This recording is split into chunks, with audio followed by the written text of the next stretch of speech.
CNN gets rare look at Ukraine's empty Patriot system.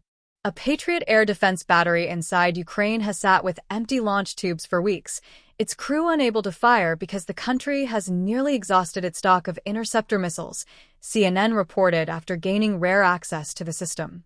CNN was the first outlet allowed to visit an operational Patriot unit on Ukrainian territory, agreeing not to disclose the system's model or location.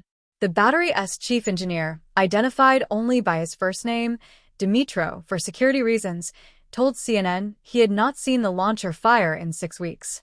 The first time his unit ran out of interceptors entirely was in December 2025. This is a really heartbreaking sight when you have equipment but you're not able to intercept any missile, Dmytro said.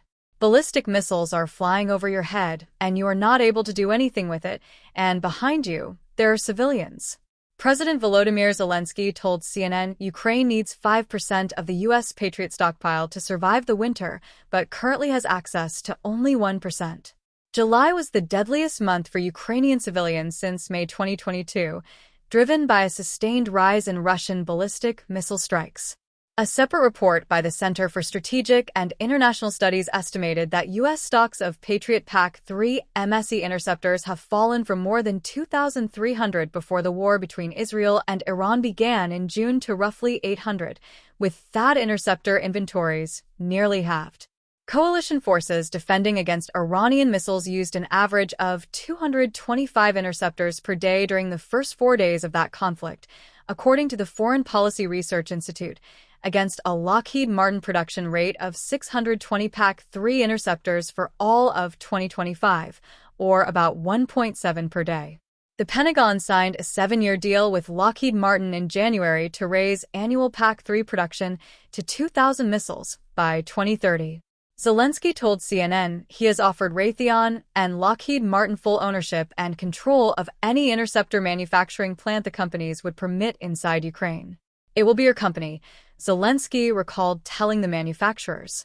"It will be our brains, our hands, our engineers. And I will do my best to build the great company for them. Because I don't need to sell the interceptors to anybody else. I need for my country." At the NATO summit in Ankara in June, President Trump offered Ukraine licenses to begin manufacturing Patriot interceptors domestically.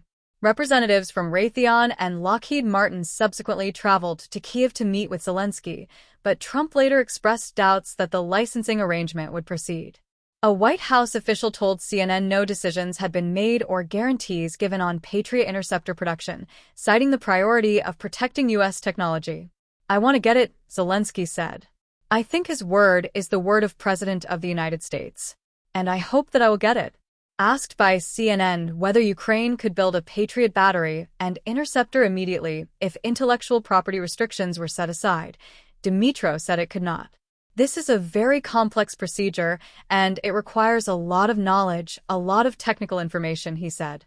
Ukrainian defense company Firepoint has separately been developing the FP7X, a lower-cost interceptor under its Freya air and missile defense project, intended to reduce reliance on imported PAC-3 missiles.